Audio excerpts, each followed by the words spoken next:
Hi, welcome to Mental Health in a Moment. Let's talk about anxiety and the anxiety story. Anxiety is a part of us that is like a protector. It's activated when it senses any sort of threat or danger, and as we are its avatar, it can't directly do anything, so then it uses chemicals to affect our behavior so that we will do what it wants, which is ultimately to get safe. The thing about anxiety is that what it judges to be a threat is variable and isn't always logical.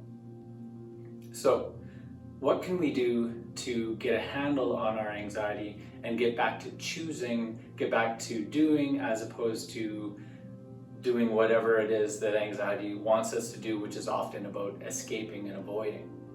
Well, we're going to be using the anxiety story narrative. So what does anxiety want? Well, if you think of yourself as a protector of anybody, what you want is to control the situation and to be certain. And if you're certain about everything that's going on, you will ultimately be comfortable. And that's what you want as a protector. You want to be comfortable and feel like everything is okay. And so what does anxiety do to get us to find the comfort, control, certainty?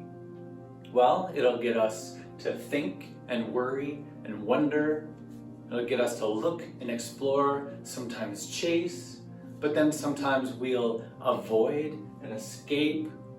We'll obsess, we'll think and think and think and wonder and wonder and wonder. We might run scenarios, we might re-have conversations, we might hide, we might rethink and analyze. Ultimately, what we often get involved doing with anxiety is in storytelling. We get involved in very elaborate stories about things that aren't necessarily as threatening as they seem. So what can we do instead of this? I think about this a little bit as there's a person on the street corner who is telling you that the world is going to end, and if you check in with that person and if you start buying what they're selling, oh really, the asteroid is going to hit the Earth tomorrow, and you know this because pretty soon we're so involved in the story that we become anxious ourselves. But if you can say, I don't know about that for sure, maybe I will do something instead of just picking up what you're putting down. So what can I do about the anxiety story, the anxiety narrative? Well, first of all, expect it. Expect that that person on the street corner will be there selling their story. Get to know yourself well enough to say, yes, I know that I generally tell stories that look like this in these situations. So the anxiety will be there.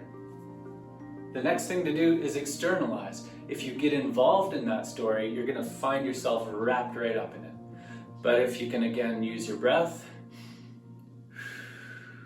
shift your focus, you might say to that person on the street corner, I don't know for sure. Let me just take a breath. Hey, what's that over there? Distract for a moment. And then what you can do is return to the moment and experiment. Anxiety hates it when we experiment. It doesn't like it when we try things. It really wants us to do what it wants us to do, which is avoid, escape, hyperanalyze. But if we experiment, so we say, you know what, maybe the world's gonna end tomorrow, or maybe it's not, so how about I just go to work today anyway, or maybe I'll go to school today anyway, or maybe I will go to that party even though there's stories about things that might happen there. Maybe I will go for that run. Maybe I will go for a walk in the river valley. Is there moose there? I don't know, but maybe I will just try. So when you try, you experiment, you just do something. The money is in the doing. Anxiety would really like us to just stay put and stay safe. Don't do anything. Nobody moves, nobody gets hurt. This is kind of the opposite of that, which is to say, you know what? Maybe I'll just try something. Let's see. And if you're able to do this, you can get a grip on your anxiety story and you start living your best life.